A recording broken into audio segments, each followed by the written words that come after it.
Good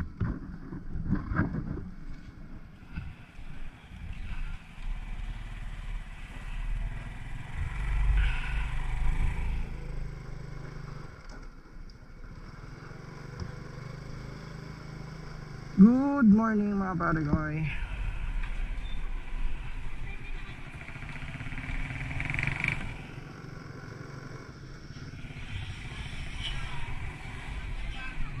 Naka-chamba tayo.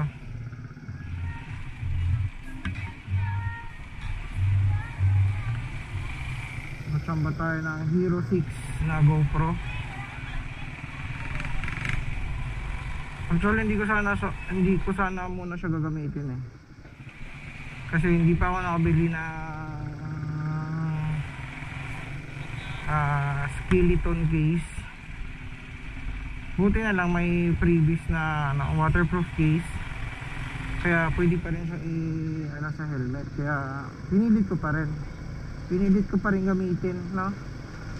Kahit hindi ko alam kung napipick up ba niya yung mga boses ko, no? Yung salita ko, kung napipick up niya ba yung audio, kasi naka waterproof case siya naka close. Sana lang naririnig na at malinaw, kasi may previous siya, no? Sinama na ng seller. Bali, nabili ko lang din sa tao.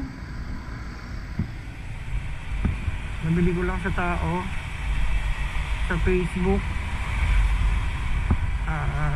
Ayun, meet up, tapos usap, deal, hanggang deal na. Natawaran konti. Maganda pag meet up mga pare ko, kasi safe. Kita mo yung unit, mabayaran mo sa tao, tsaka swabe yung transaction, no? Kaysa wag na kayo yung wag malayo tapos ipa-ship na lang. Wag, maraming scam yan mga pare ko. Lalo na yung sa LBC, gagawa lang ng resibo tapos magdi-demand sa'yo ng isi-send sa'yo yung transaction, tapos edited yung resibo ng LBC. Kaya ingat kayo. Kung akala mong nasi-ship na sa LBC ka, yung nag-expect ka na nasi-ship na tapos babayaran mo na, kasi uso yan ngayon eh. Ang galing ng mga scammer ngayon na pare ko. Marunong na silang mga doktor na mga resibo ng mga LBC o mga shipping company na resibo. Bali i-edit nila yan na pare ko. Ingat. Kaya kung mag-transaction kayo, dapat yung meet up pinaka-safe dyan. Meet up pag malayo, no? Tapos gaganon yung demand, i-ship na lang sa'yo, tapos picturean yung resibo, tapos doon mo na bayaran. Ato pa sa ganyan mga pare ko, huwag kayo maniwala sa ganon, kasi marami talaga kumakalat na scammer sa online. Huwag magpainganyo sa mga akala mo mura, kasi mababa yung price doon. So kahit second hand tapos sobrang baba ng price, masisilaw ka, wag ganon. Tapos malayo shipping, ganon, wag. Autopass na agad kayo sa mga ganyan mga pare ko. Doon kayo sa meet up, sure ball yun. Pwede mo pang testingin yung at saka maaano mo pa yung issue kung may issue man siya, kasi 1 to sawa yung test bago mo kunin yun. Kung hindi mo naman magustuhan, hindi, no, ganun lang yung mga pare ko. Mas maganda talaga pag meet up based on my experience na, kaysa transaction na gano'n, shipping. Huwag yan, may resibong lalabas pero edited nila yan. So shoutout nga pala sa may-ari nito, no, sa sabing transaction namin kahapon. Salamat sa'yo pare ko, nakalimutan yung pangalan eh. So tinatry ko pa lang naman siya, no? Nangangapa pa ako dito sa GoPro Hero 6.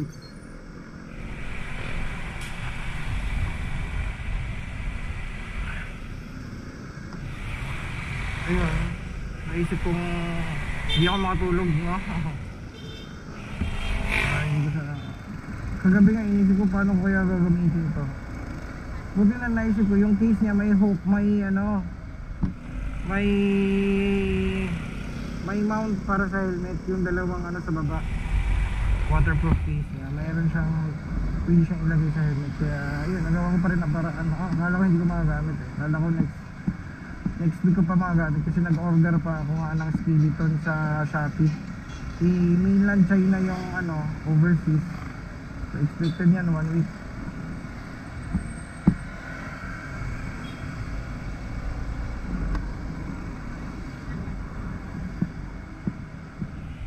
Ang maganda dito mga pare ko is maganda yung stabilization niya kumpara sa GoPro Hero 5, no? Ang laki na pinagbago, lalo na siguro yung 7, no? Kasi may hyper smooth na yan eh. 7 and up. Pero ito goods na rin ito mga pare ko.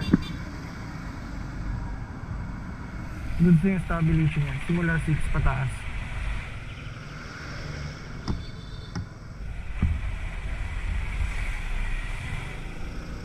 Ihatid ko pa yung partner ko na papunta kami sa work ngayon.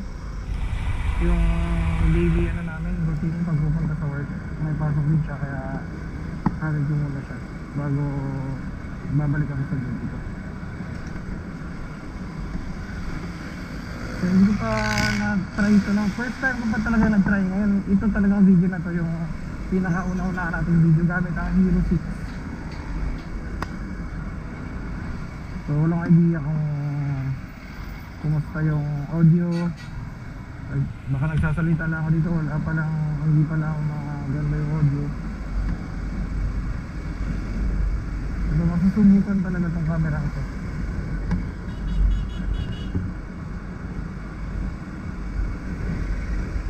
Alam ko nakaset ako sa super wide kaya kita yung dito yung audio.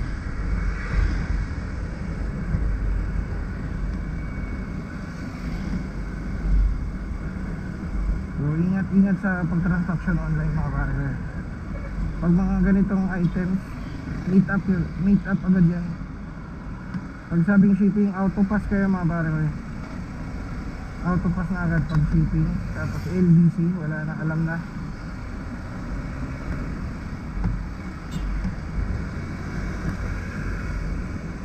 Dapat meet ups talaga.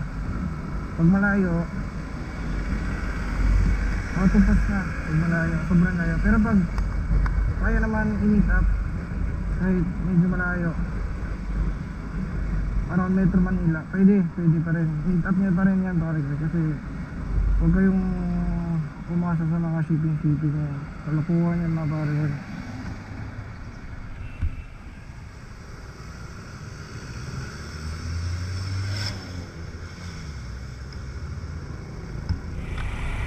So tinitest ko muna yung mga capacity ng ano na to, ng camera na to. So kung napapansin nyo, no, maganda yung quality niya. Yan ay gamit natin Hero 6. So nag-upgrade tayo, no? Pero hindi naman nabago tong Hero 6 eh. Siguro 2017 pa yung ano niya. Pero upgrade pa rin kasi galing tayo sa SJ Cam eh, na ang inaasahan kong upgrade Hero 4 lang eh. Pero ang binigay sa atin ni Lord, Hero 6. Thank you Lord. May stabilization. Kaso ang mahirap sa mga Hero 5 pataas na pare ko is yung mic adapter. Yun talaga yung pinaka ano ng karamihan, kasi ang mahal pala ng mic adapter ng mga ganito pare ko eh. Nagre-range siya sa mga 2.5 to 3K, diba? Ang mahal pala ng adapter nito, ng mic adapter ng Hero 5 pataas. So yan ang susunod nating project na. Kakapain ko muna kung okay naman yung quality na nakaganito lang, kasi matatagalan tayong bibili ng adapter. Pero pag pangit talaga siya pare ko eh, tatry talaga natin mag-ipon na naman para sa mic adapter. Kasi nakikita ko sa ibang vlog, maganda talaga pag naka mic adapter ka, tapos naka mic ka sa loob. Yun, klarong klaro yung boses mo. Ganda ng box, oh. Parang carbon yung finish, oh.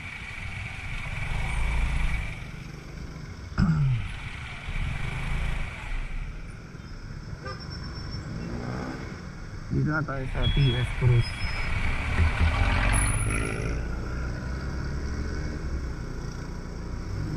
Medyo matraffic na. Alas 8, mag-alas 9 na kasi mga pare.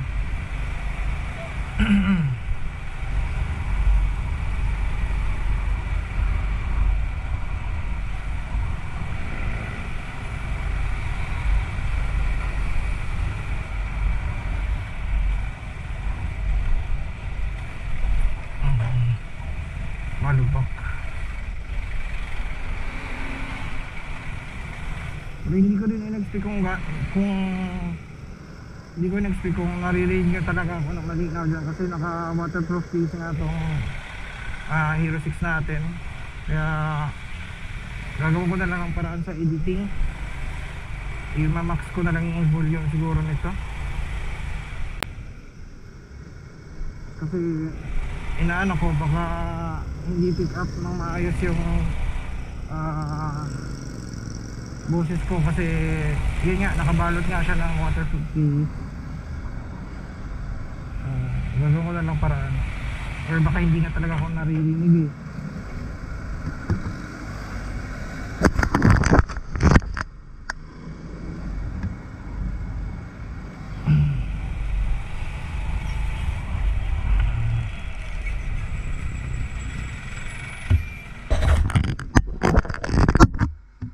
Dito na tayo sa may boundary. Last Piñas to Muntinlupa. Yung boundary niyan mga pare ko, pag lampas mo dito sa Honda, nasa Muntinlupa ka na, galing ka sa Las Piñas. Ito na yung Muntinlupa. Yun yung bubungad sa'yo na nasa Muntinlupa ka na, yung Honda cars.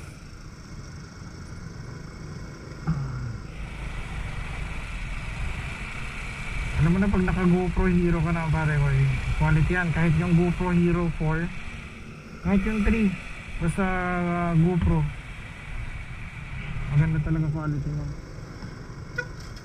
Kaya nga, inasahan yung upgrade, GoPro Hero 4 lang. Kaso yung GoPro Hero 4, ang ano naman ng mga user is yung stabilizer talaga. Kasi ang GoPro Hero 4, maalog talaga yun pare ko, lalo na't nagmo-motovlog ka, maalog talaga. Siguro pwede mo naman gawa ng diskarte yan na huwag malikot yung ulo mo, pero hindi maiwasan yung pare ko eh.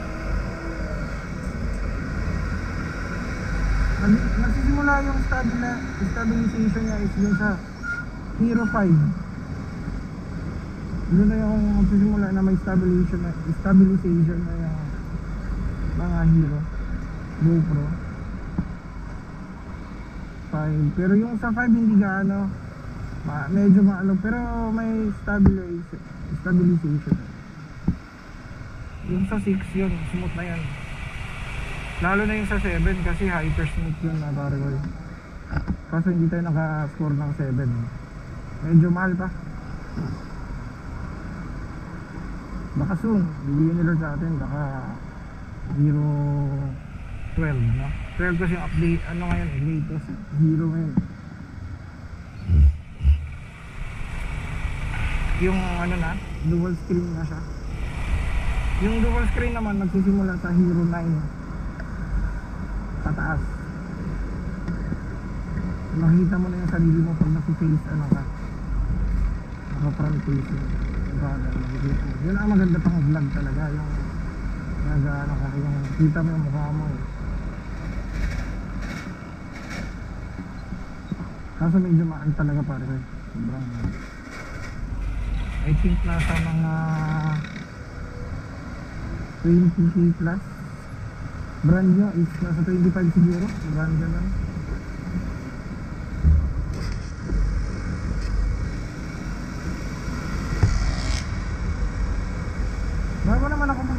nag-research naman ako. Tingin naman ako ng review. Kaya ito nga dito, 6 talaga pinaka the best pang moto. Hindi naman siya pinaka the best. Pinaka the best na budget meal na pang moto vlog. Kasi dahil nga sa stabilize, super view, wide angle, no? Kitang-kita mo na yung ano mo. Pero Hero 6 talaga. Kasi hindi naman sila nagkakalayo ng presyo ng Hero 5. Pag 6 ka na lang. Yung 7 medyo malayo na yan. Kasi mas upgrade pa yung dito. GTR.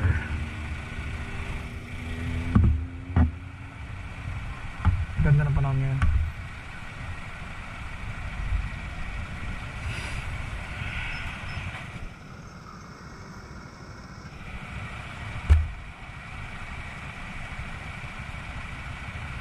Minutes na pala akong naka-record. Ibig sabihin hindi ganun ka-traffic na.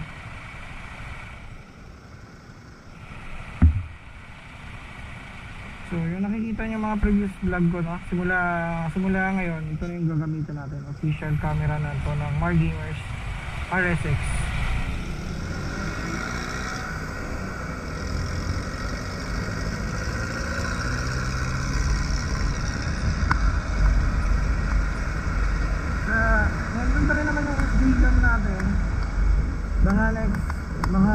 Next time gagamitin na natin sa pang face, front facing natin dito sa ilalagay natin dito sa may side mirror. Lagyan natin ng mount para kita yung ating view sa likod, no?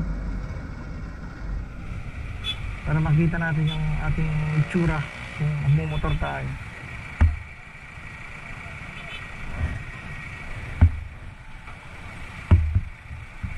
Hindi yung papuntang papuntang Muntinlupa, papuntang Laguna, dyan na yan. Dito sa kabila dyan yung Skyway dyan sa ilalim. Ganda ng motor ni Kuya, CRF 150 ready for off-road na yan. Honda. Kamukha ng yung ulo niya kamukha ng XRM na dual sports. Inspired kasi dyan yung XRM. Dyan ginawa yung concept ng ulo niya. Pero yung sa iba na mas napupuguin pa dun sa mga old na parang XRM na. Pero tanggap naman ng mas maganda naman yun. Siguro hindi pa nila tanggap kasi mas nasanay sila dun sa Trinity, yung maliit ulo. Yun yun yung pang talaga, pang lupa, pang laro, pang off-road. We are now in Northeast. Hindi ang gusto mo, ang lamig dito. Feel mo talaga sa hangin dahil siguro sa mga puno na to.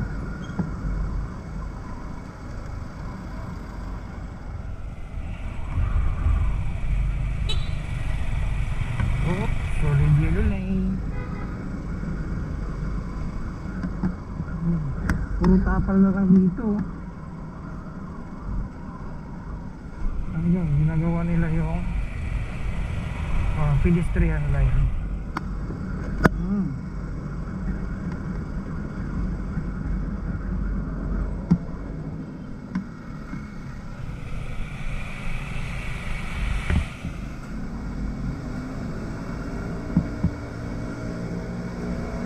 Salamat sa inyo mga pare ko.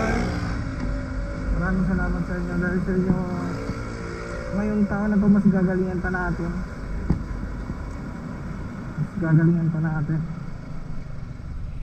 Overshoot ako. Mas gagalingan pa natin yung pag-motovlog natin.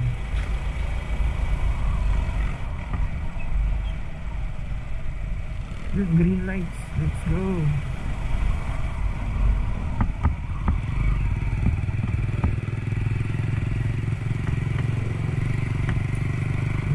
dami ko pang kakapain dito sa camera nito.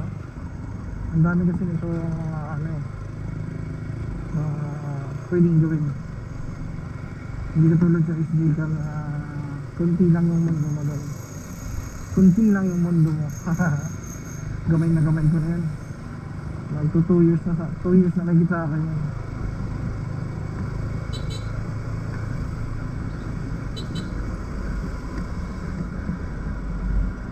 Mahal na ina. Uy, birthday pala yung mahal. Birthday ni ano kay mahal? Mama Marlene. Happy birthday sa akin. Pinakamamahal na mama. Mama Marlene. Pilono. Happy birthday.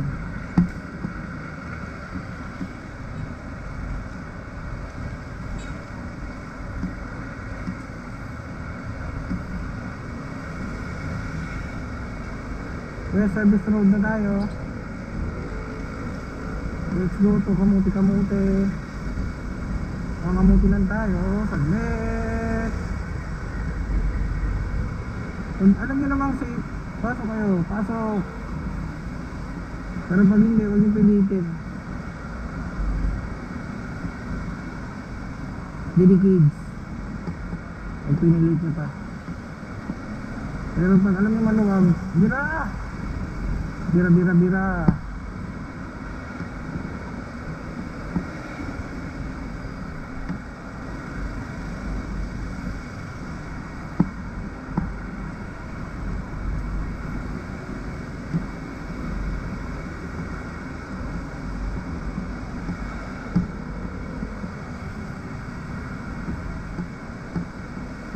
Sana maganda yung outcome nito na. Sana lang. In-expect ko naman na mas maganda siya sa SD cam. Kaso yung audio ang in-expect ko kung kumusta kasi naka-case talaga siya. Parang hindi ko talaga alam. Parang na lang gawan ko ng paraan na, sa editing. Gagawa na editing na malapit. Gagawa natin ang paraan yan sa editing. Palakasin natin yung volume. Ano lang naman tayo eh, 1080p, 60 fps at saka super wide. Yan yung settings natin. Yan yung naman talaga yung mga karamihan na ang gamit na mga motovlogger na pinaka typical na settings. Kasi hindi naman na kailangan natin mag 40, 2.7, 1080p sapat na yun, no? Parang yun na yung nasa gitna. Kasi kadalasan ng karamihan ng cellphone natin is ang resolution is 1080p. Kahit 1720 pwede na yun, 720p. Pero pinaka ano dyan, pinaka nasa gitna talaga 1080p.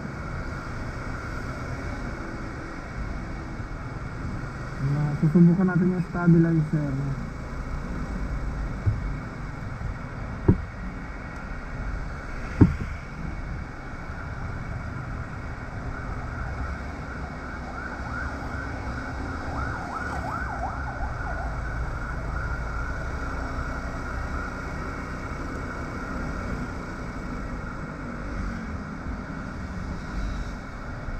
Yan, so mga ganyan ang ano, ganyan ang road condition, mga lubak-lubak.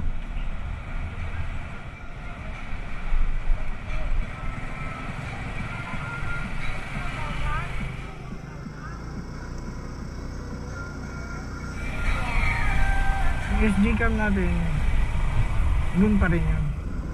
Gagamitin pa rin natin yan sa mga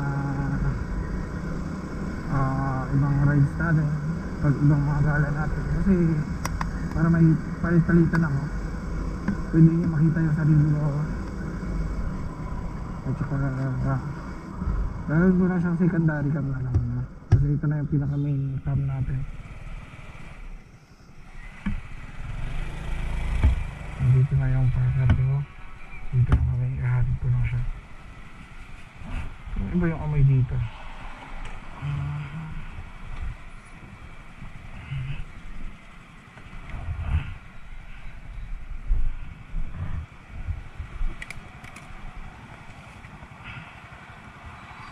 Diyan na lang yan man. Sunduin na lang kita maya. Bye. Good luck. Mag-hi ka sa bagong kamera natin. Bye. Pasok na siya. Ako na naman papasok.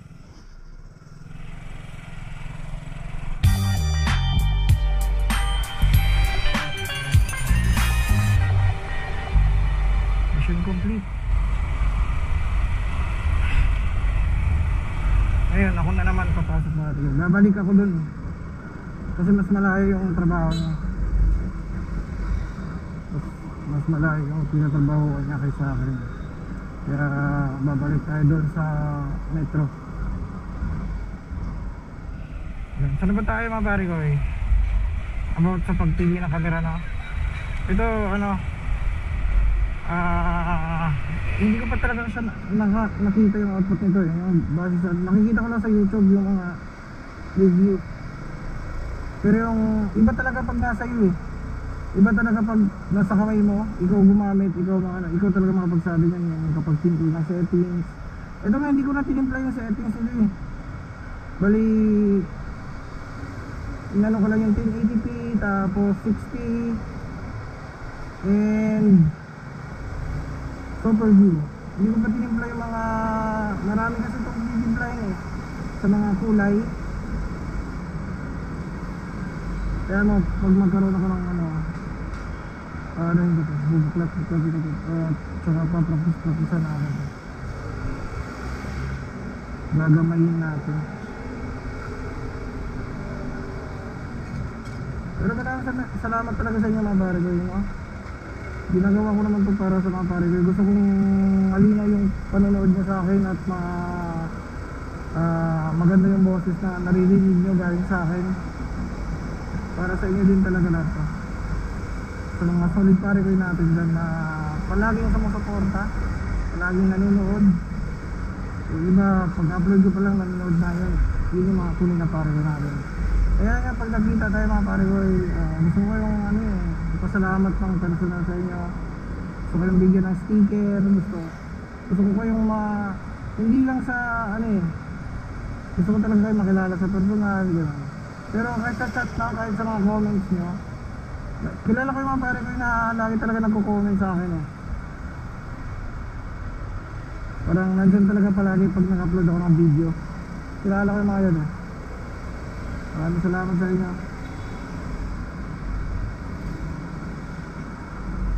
So, upgrade tayo ng Hero 6. Parang minsan hindi ko kamano na upgrade eh, pero upgrade pa rin pare ko kasi galing tayo sa SJ cam eh, di ba? Galing tayo sa mababang, hindi naman sa mababa, hindi naman sa mababa kasi maganda din naman quality na. Baka soon, Hero 12, no? Abangan na lang natin, baka maglabas si GoPro ng Hero 13 mo, mura na yan, no? 12 o kaya 9, 10, gano'n. Gilid tayo, gilid. Napaka-risk nga mga pare ko, pero ingat lang.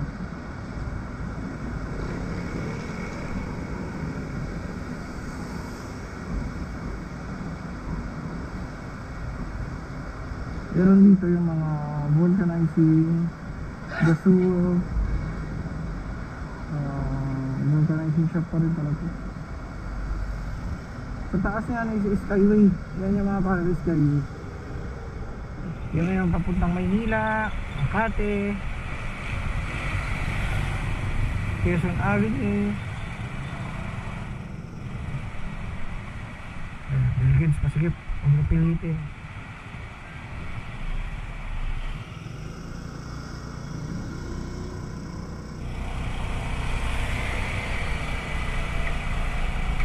Maabutan tayo nito.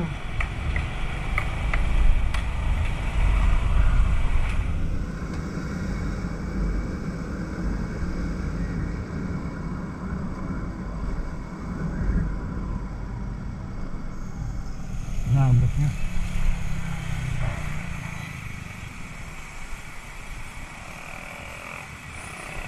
Kailang maaga pa naman.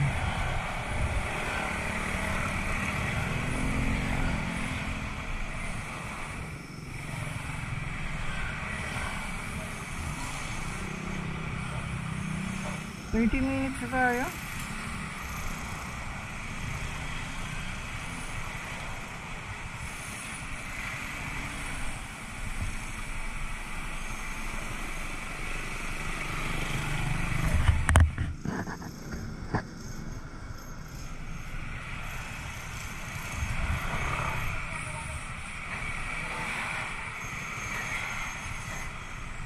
Porkit pulis?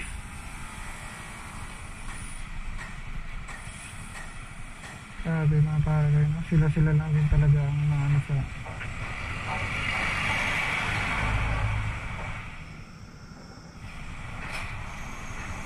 kaya minsan talaga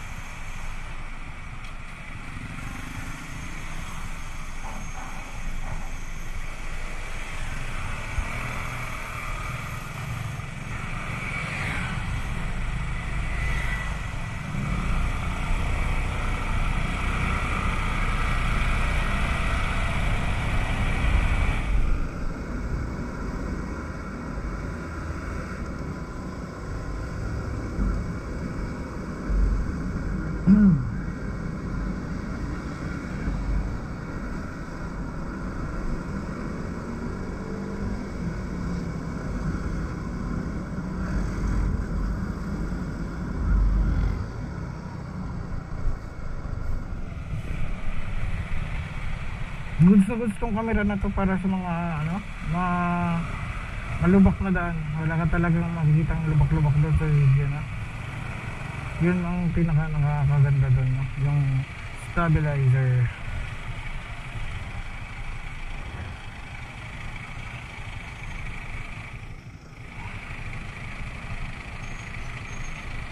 O doon natin pa, mga pare ko, 8630 8,630. So anytime mag-change oil na din ako nito. Nangyari sa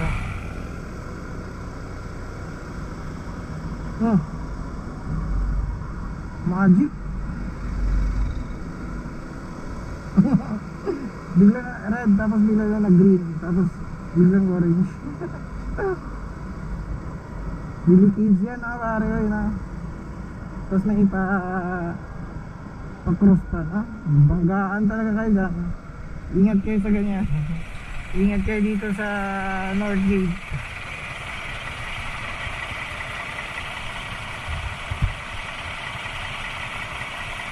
At nagloloko ang kanilang traffic light. Medyo mabigat pala itong Hero 6 mga pare ko. Hindi katulad sa SJ Cab na magaan lang. Medyo may kabigatan talaga sa ramdam mo yung bigat pero yung sa dimension niya square halos ano lang yan sila mas makapalan ito dahil sa lens at saka mas mabigat pala yung mga GoPro. Kailangan ako naka-experience talaga ng GoPro mga pare ko kailangan ako nakahawak ng GoPro sa tagal na hindi naman talaga ngayon lang kasi ako nag-interest sa mga camera sa mga action camera kaya ngayon ako nakahawak ng GoPro. Kaya nga nung nag-ano kami kagabi na meet up na tapos inano na yun sa akin yung item ginabot sabi hindi ko na-expect na mabigat pala siya halang katulad lang yung sa SD cam mabigat ginanong ko sa kamay ko mabigat niya pala mabigat pala yung GoPro parang compact nga yung pagkagawa no? Kaya pag naka GoPro ka hindi ka talo dyan mga pare ko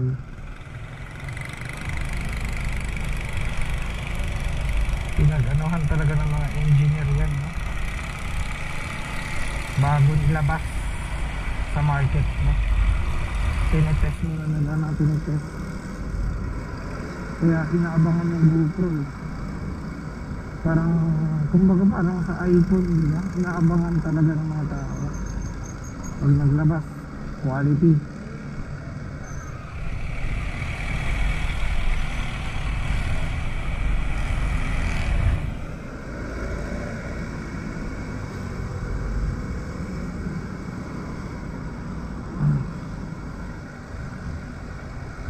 Hindi natin natatopic si Uno no ngayon kasi naano tayo sa camera. Sige, next time mga pare ko.